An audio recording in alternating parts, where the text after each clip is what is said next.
ముఖ్యంగా ముస్లిం సోదరులకు రంజాన్ మాస శుభాకాంక్షలు తెలియజేస్తూ అదేవిధంగా విశ్రాంత ఉద్యోగులకు ఉచిత బీమా అందరికీ కల్పించాలని, ఏ విధంగానైతే పార్లమెంటు సభ్యులకు శాసనసభ్యులకు ఏ విధంగానైతే వాళ్ళ పదవీ కాలం ముగిసిన తర్వాత కూడా 2 సంవత్సరాలు చేసినా 5 సంవత్సరాలు చేసినా వాళ్ళకి ఏదైతే పెన్షను మరియు ఈ ఉచిత బీమాలు ఉద్యోగం ఎట్లయితే ఇస్తుందో అదేవిధంగా రిటైర్ అయిన ఉద్యోగస్తులకు కూడా ఉచిత బీమా మరియు పెన్షను అందరికీ వర్తింపజేయాలని నేను మనవి చేస్తున్నాను.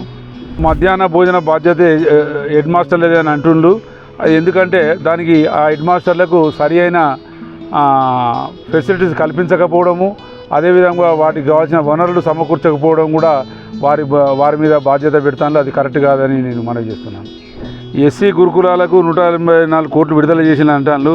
ఈ గురుకులాలకు ఈ విధంగా ఇచ్చే బదులు వారిని అందరితో పాటు కలిపి ఆ యొక్క ఆర్థిక వనరులు అందరికీ వచ్చేటట్టు ఓసీ జేఏసీ ఓసీలలో కూడా ఉన్న బీదలకు కూడా ఈ యొక్క గురుకులాలను అందుబాటులోకి వాళ్ళకు కూడా కల్పించాలని నేను మనవి చేస్తున్నాను.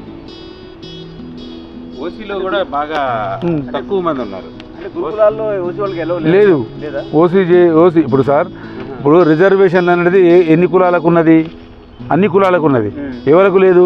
కమ్మ, కాపు, కమ్మ, వెలుమ, రెడ్డి, ఫార్వర్డ్ మన మార్వాడీస్ ఒక 6 కులాలకు ఏ రిజర్వేషన్ లేదు. మరి వాళ్ళకు మరి ఆ కులాలల్లో అట్టడుగున ఉన్న బీదరికం ఉన్న వాళ్ళకు మరి ఏ రిజర్వేషన్ లేకపోతే ఎట్లా? ఈబీసీ ఎక్కడ 10% కూడా అది తీసేయాలని చెప్పి మళ్ళీ బీసీ సంఘాలు సుప్రీంకోర్టులో కేసు అయితే కూడా సుప్రీంకోర్టు కొట్టేసింది. అంటే దాన్ని కూడా తీసేయాలని. మరి ఇటువంటి పరిస్థితుల్లో దానికి పటిష్టమైనది కాదు. ఇప్పుడు SC corporation, minority corporation, BC corporation పెడతాను. మరి ఓసీలకు కూడా ఒక కార్పొరేషన్ ఉండాలి కదా. అది కూడా కార్పొరేషన్ పెట్టి వాటికి కూడా వాళ్ళకు కూడా భద్రత కల్పించండి. ఇప్పుడు ఓసీ జేఏసీ అనంత మాత్రాన ఇతరులకు ఇచ్చిన రిజర్వేషన్ గుంజుకోవడం కాదు. ఒకసారి క్రిమినల్ తీసుకురావాలి. ఒకసారి ఒక ఎస్సీ ఎస్టీ ఆ కుటుంబంలో వర్తించిందంటే మళ్ళీ అది ఆ కుటుంబానికి వర్తింపజేయకుండా చేయాలి. చేసినప్పుడే మిగతా అనగారిన ఆ కులంలో ఎస్సీలో ఉన్న ఎస్టీలో ఉన్న వాళ్ళకు ఆ రిజర్వేషన్ కలుస్తుంది. ఒకసారి ఎంపీ అయిండు, ఆయన పిల్లలకు మళ్ళీ తదనంతరం కూడా రిజర్వేషన్ వస్తుంది. మళ్ళీ ఆయనకే రిజర్వేషన్లో ఎంపీ పోతాడు. మళ్ళీ రవి ఉన్నాడు, వాళ్ళు ఇటు విక్రమార్క ఉన్నారు, వాళ్ళు ఎస్సీలు. మరి వాళ్ళ కుటుంబమే మళ్ళీ వాళ్ళ పిల్లలు వాళ్ళ మనవాళ్ళు వాళ్ళే వస్తాను. వాళ్ళకి ఇప్పుడు రిక్షా దొరికే ఇప్పుడు పారిశుద్ధ్య కార్మికులు ఉన్నారు. మరి వాళ్ళకి ఏ రిజర్వేషన్ పడుతుంది? ఎందుకంటే పారిశుద్ధ్య కార్మికుడు వాళ్ళ జీతపత్యాలు 6-7 వేలు ఉంటుంది. వాడు ఏ స్కూల్లో చదువుతాడు? గవర్నమెంట్ స్కూల్లో పంపిస్తాడు. అదే బట్టి విక్రమ కానీ మల్లు రవి కానీ ఎక్కడ పంపిస్తారు? కార్పొరేట్ స్థాయిలో నెలకు 5 లక్షల రూపాయలు పెట్టి పెట్టుబడి పెట్టే సంస్థలకు పంపిస్తారు. మరి వానికి కాంపిటేటివ్ ఎగ్జామ్లో వాడు పాస్ అవుతాడా వీడు పాస్ అవుతాడా? కాబట్టి రిజర్వేషన్ దొరుకుతుంది. కాబట్టి క్రిమినల్ పద్ధతిలో రిజర్వేషన్లు పెట్టేటుంటే సమానంగా భారతదేశంలో రిజర్వేషన్లు అనేది తొలగించబడవచ్చు. మళ్ళీ వస్తాను, కొత్త వాళ్ళకి వస్తలేదు. ఎక్కడ వస్తుంది సార్? ఇప్పుడు పారిశుద్ధ్య కార్మికులు ఇక్కడ అన్నారు, వాళ్ళు పనిచేస్తే వాళ్ళకు నెలకు 10,000 వస్తుంది.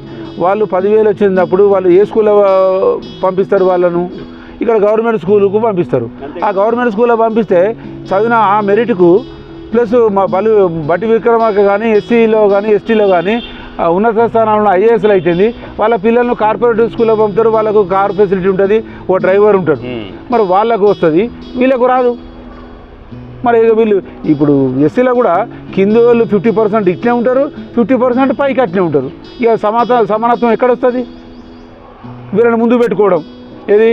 ఎస్సీలను కింది వాళ్ళని పెట్టుకొని మా రేపు ఓసీలు వస్తే మన రిజర్వేషన్ తీసేస్తారట అని ఓ ప్రొపగండా చేస్తారు. అది కరెక్ట్ కాదు. ఇప్పుడు బీదలు అనేది ప్రతి కులంలో ఉన్నారు. ఇప్పుడు ఎస్టీలు ఉన్నారు, దాంట్లో ప్రతి కుటుంబంలో సర్వే చేస్తే నేను చూస్తే ఒక 40% భార్యాభర్తలు ఉద్యోగస్తులు ఉన్నారు. వాళ్ళు వ్యవసాయం చేస్తారు, వాళ్ళు కష్టపడతారు, వాళ్ళు వ్యవసాయం చేస్తారు. అదే మహారాష్ట్రలో వాళ్ళు ఓసీ, మన తెలంగాణ ఏపీనే ఎస్టీలు వాళ్ళు లంబాడాస్, అక్కడ ఓసీ, మహారాష్ట్రలో ఓసీ. కాబట్టి అది క్రిమినల్ పద్ధతి తీసుకొస్తే రిజర్వేషన్ అనేది ఇంకా 100 సంవత్సరాలు పెట్టండి. ఈ క్రిమినల్ సిస్టమ్ రాకపోతే రిజర్వేషన్లు ఎప్పుడు కూడా ఇదే విధంగా ఉంటాయి, ఎవరు తీసేయలేడు. అంబేద్కర్ రాసింది ఏంది? కొంత పీరియడ్ అయినాక వెరిఫై చేసి రిజర్వేషన్ మార్చమన్నాడు. ఆయన జీవితకాలం మొత్తం భారతదేశం ఉన్నంతకాలం ఎప్పటికి రిజర్వేషన్ ఉంచమలే కదా రాసిండు రాజ్యాంగంలో. ఆయన తప్పుపడతాను. ఇప్పుడు మనం ఏమన్నా రాజ్యాంగంలో అంబేద్కర్ని విమర్శిస్తానంటారు. మనం విమర్శించాలి, ఆయన రాసిన దాన్ని చదువుంది. ఆయన ఏం రాసిండు, కొంత పీరియడ్ అబ్జర్వేషన్ చేసిన తర్వాత మళ్ళీ మీరు మార్చుకోవాలి అన్నాడు. ఒక 10 ఏళ్ళ తర్వాత అంటరానితనం అన్నారు. అంటరానితనం పోయింది.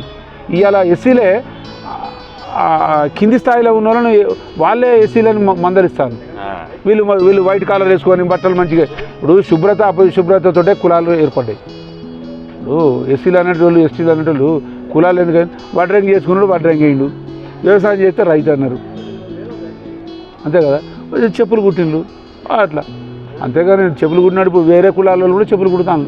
ఇప్పుడు చెప్పులు అమ్ముకుంటారా? వాళ్ళు ఎస్సీలు అమ్ముతారా? కాబట్టి అది క్రిమిలేయర్ పద్ధతిలో వస్తే సమానత్వం వచ్చినట్లు లెక్క.